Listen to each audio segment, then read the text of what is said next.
আমরা আসলে এই গরুটা নিব কি নিব না এটা নিয়ে আসলে একটু সিদ্ধান্তহীনতায় ভুগতে থাকি এবং অন্যান্য গরু হাটে যেসব গরু উঠছে সেগুলো গরু একে একে দেখতে থাকি। আমার এই গরুর দাম এখন পর্যন্ত 2,20,000 পর্যন্ত বলে ফেলছে, আর আপনি আসছেন 1,50,000 নিয়ে।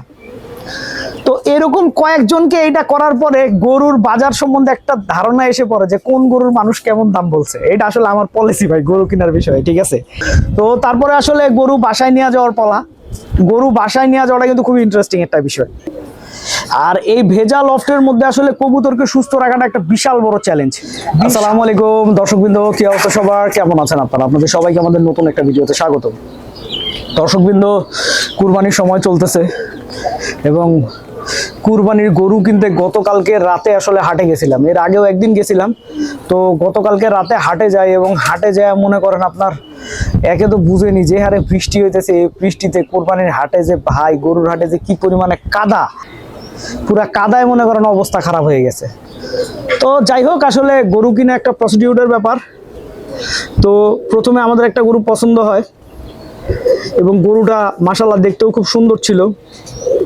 তো সেই গরুর দরদাম নিয়ে আসলে অনেক তর্কাতর্কি চলে, হয়তো বা ভিডিওতে আপনারা আমাকে দেখতেছেন না, কারণ হচ্ছে ভিডিও করতেছি আমি, কিভাবে আপনারা আমাকে দেখবেন।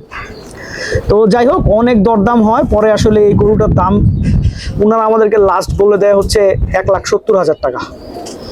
তো আমরা আসলে এই গরুটা নিব কি নিব না এটা নিয়ে আসলে একটু সিদ্ধান্তহীনতায় ভুগতে থাকি এবং অন্যান্য গরু হাটে যেসব গরু উঠছে সেগুলো গরু একে একে দেখতে থাকি। তো গরু দেখতে দেখতে মনে করেন একটা মোটামুটি একটা আইডিয়া হয়। আর একটা কথা বলি, সেটা হচ্ছে যে গরু কেনার ক্ষেত্রে প্রথমে আসলে বাজার বোঝাটা জরুরি। তা আমি আসলে যেই কাজটা করি, মনে করেন যে কোনো গরু বড় হোক ছোট হোক একটা গরুর দাম জিজ্ঞেস করি। সাপোজ মনে করেন একটা বড় গরুর দাম জিজ্ঞেস করছি, ঠিক আছে ভাই এটা কত টাকা? তো আমি বলছি, ধরেন উনি আমার বলছে যে এটা 3,00,000 টাকা। হ্যাঁ, তা আমি দেখা যায় কি, তো মনে করেন আপনার বললাম যে ভাই আমি 1,50,000 টাকা দিব, মানে অর্ধেক বলছি। তো এতে দেখা যায় গরু বিক্রেতা অনেক রাইগা যায়। তো রাগার পরে বলে, জানেন আমার এই গরুর দাম কত লাখ টাকা উঠছে? তখন হয়তো বললো আমার এই গরুর দাম এখন পর্যন্ত 2,20,000 পর্যন্ত বলে ফেলছে, আর আপনি আসছেন 1,50,000 নিয়ে। তো এরকম কয়েকজনকে এটা করার পরে গরুর বাজার সম্বন্ধে একটা ধারণা এসে পড়ে যে কোন গরুর মানুষ কেমন দাম বলছে। এটা আসলে আমার পলিসি ভাই গরু কেনার বিষয়ে, ঠিক আছে। তো এরপরে এখন হাটে যেমন চলতেছে এটার উপরে তো সব ডিপেন্ড করে। তো এরপরে যায় আসলে আপনার একটা গরুতে আসলে সিলেকশন করতে হয়। তো এর আগে একটা কথা বলি, সেটা হচ্ছে যে এই গরুটা পরবর্তীতে আমরা সিদ্ধান্ত নিয়ে নিব 1,70,000 দিয়েই নিব। ভাই আমরা সিদ্ধান্ত নিতে এত লেট করছি, ওই গরু আরেকজন নিয়ে চলে গেছে, দিয়া মন খুবই খারাপ। আমি আর আমার চাচা ছিলাম, আমাদের দুজনেরই মন খারাপ হয়ে গেছে, গরুটা নিতে পারি নাই। তো যাই হোক, এরপরে আমরা সামনের দিকে যাইতে থাকি। সামনের দিকে যাইয়া আরেকটা গরু আমাদের পছন্দ হয়, এটা 1,80,000 টাকা চায়। তো এরপরে আসলে দাম দর করতে করতে এইটা আপনার 1,50,000 টাকা এসে আসলে ঠেকে। হ্যাঁ, পরে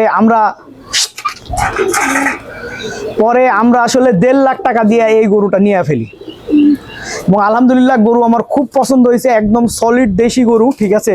আর সবচাইতে বড় কথা হচ্ছে আমরা যে গরুটা নিছি এই গরুটা আমরা কোনো পাইকারের থেকে নেই নাই।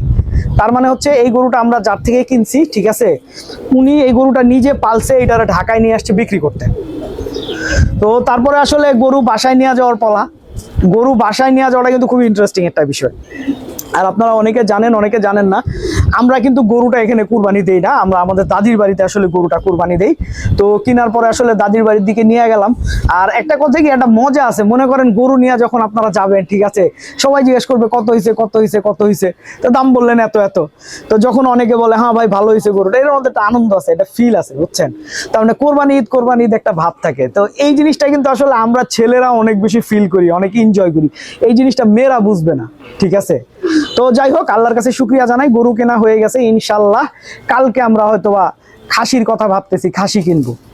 তো খাসি কেনার সময় ইনশাল্লাহ আপনাদেরকে খাসি দেখাবো, কি খাসি কিনতেছি না কিনতেছি দেখানোর চেষ্টা করবো। খাসি সাধারণত আমরা হাট থেকে কিনি না, বেশিরভাগ সময় আমাদের এখানে এক পরিচিত কসাই আঙ্কেল আছে, তো উনার ওখানে যাই, উনি মনে করেন আপনার মোটামুটি একটা দাম ধরে আমাদেরকে খাসি দিয়ে দেয়, ঠিক আছে। তো যাই হোক, এর মধ্যে এই বৃষ্টিতে গরুর পিছনে ঘুরতে গিয়া ভাই আমার লফটের অবস্থা ভয়ানক খারাপ। একে তো যে পরিমাণে বৃষ্টি হইতেছে, লফট ম্যাক্সিমাম টাইম ভেজা থাকতেছে। আর এই ভেজা লফটের মধ্যে আসলে কবুতরকে সুস্থ রাখাটা একটা বিশাল বড় চ্যালেঞ্জ। যেই চ্যালেঞ্জের মধ্যে দিয়ে আসলে আমরা এখন যাইতেছি। আর একটা কথা সেটা হচ্ছে যে যতটুকু সম্ভব চেষ্টা করতে হবে হচ্ছে এই সময় কবুতরকে ভালো রাখার জন্য কবুতরের ধাপড়ির নিচে যেন পানি না জমে থাকে, সেই চেষ্টা আমরা চালাই যেতেছি, পানি যেন না জমে। তারপরেও ভাই পানি জমে যাইতেছে, কারণ দেখা যাইতেছে সকালে ফেললাম পানি, ঠিক আছে, বিকালবেলা আবার পানি হয়ে যায়। তো এখন প্রত্যেকবার এভাবে পানি ফেলাটাও একটা ঝামেলার কাজ। এখন ঝামেলার কাজ হলো এটা করতে হবে কবুতরকে ভালো রাখতে হইলে।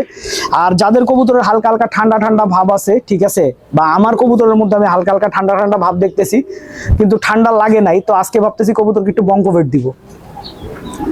তো এইটা আসলে ভেটেরিনারি ওষুধ, 1 লিটার পানিতে আপনার 1 ml করে দিলেই মোটামুটি হয়, এই আর কি। তো যাই হোক দর্শকবৃন্দ, সবাই গরু কোরবানির গরু কেনার পাশাপাশি একটু কবুতরের দিকেও খেয়াল রাখেন, এই প্রত্যাশায় ভিডিওটা শেষ করছি। আল্লাহ সবাইকে ভালো রাখুক, 5 ওয়াক্ত নামাজ পড়ার তৌফিক দান করুক। আসসালামু আলাইকুম।